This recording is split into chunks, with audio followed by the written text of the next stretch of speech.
సంపద ఎప్పుడు వస్తుందో చెప్పాడు. లక్ష్మీదేవికి స్నేహితురాళ్ళు ఎవరంటే శాంతి, తృప్తి, ధైర్యం, మంచి బుద్ధి. అంటే ఈ 4 ఉంటేనే లక్ష్మీదేవి ఉంటుంది అని. అంటే లక్ష్మీదేవి ఉండాలంటే మైత్రి 4 ఫ్రెండ్స్ ఆవిడకి. ఎవరు? శాంతి. నువ్వు ముందు శాంతంగా ఉన్నావా? పొగరెక్కి మాట్లాడుతున్నా 4 డబ్బులు రాగానే అవన్నీ పట్టుకోలే. అందులో నాడమంత్రపు చీర వస్తే అసలే పట్టుకోలే. అంతేకాదు శాంతియు తుష్టియును. సంతృప్తి ఉందా? కోట్లు సంపాదించావు, సంతృప్తి ఉండాలి. సంతృప్తి లేకపోతే సంపద ఉండదు, పోతుంది. ఎందుకని?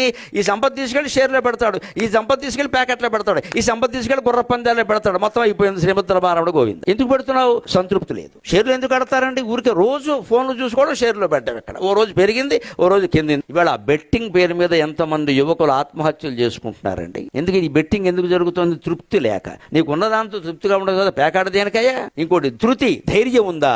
డబ్బులు పోగానే పిరికితనం అయ్యే, మళ్ళీ ఎవరిని మోసం చేద్దాం. అంటే ధైర్యం అంటే ఏమిటి? కేవలం తట్టుకోవడం, నిలబడగలగాలి. ప్రలోభాలకు లొంగకుండా నిలబడ్డమే ధైర్యం.